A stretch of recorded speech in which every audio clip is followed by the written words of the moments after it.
بسم اللہ الرحمن الرحیم۔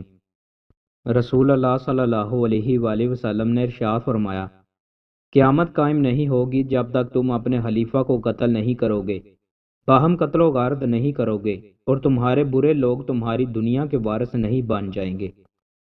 رسول اللہ صلی اللہ علیہ وآلہ وسلم نے ارشاد فرمایا، جب میری امت تکبرانہ چال چلے گی اور بادشاہوں کے بیٹے یعنی فارس و روم کے شہزادے ان کے خادم بن جائیں گے تو اللہ اس امت کے برے لوگوں کو ان کے اچھے لوگوں پر مسلط فرما دے گا۔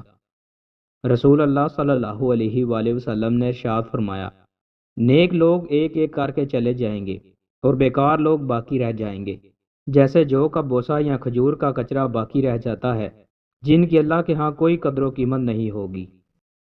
رسول اللہ صلی اللہ علیہ وآلہ وسلم نے ارشاد فرمایا، لوگ اپنے حالات و صفات کے اختلاف کے لحاظ سے ان 100 اونٹوں کی طرح ہیں جن میں تم ایک بھی سواری کے قابل نہ پاؤ۔ رسول اللہ صلی اللہ علیہ وآلہ وسلم نے ارشاد فرمایا، جس مومن بندے کی آنکھوں سے اللہ کے ڈر کے پیش نظر آنسو نکل آئیں، خواہ وہ مکھی کے سار کے برابر ہوں، پھر وہ اس کے چہرے پر آ جائیں تو اللہ اس شخص کو جہنم کی آگ پر حرام قرار دے دیتا ہے۔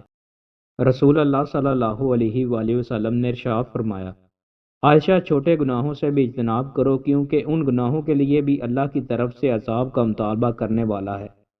معاذ بن جبل بیان کرتے ہیں، رسول اللہ صلی اللہ علیہ وآلہ وسلم نے میرا ہاتھ پکڑ کر فرمایا، معاذ میں تم سے محبت کرتا ہوں۔ میں نے عرض کیا، اللہ کے رسول میں بھی آپ سے محبت کرتا ہوں۔ آپ صلی اللہ علیہ وآلہ وسلم نے فرمایا، ہر نماز کے بعد یہ دعا پڑھنا ترک نہ کرنا، میرے رب اپنے ذکر و شکر اور اپنی بہترین خالص عبادت کرنے پر میری مدد فرما۔ دوستو، مزید اچھی ویڈیوز کے لیے ہمارے چینل کو سبسکرائب لازمی کریں۔ بہت شکریہ۔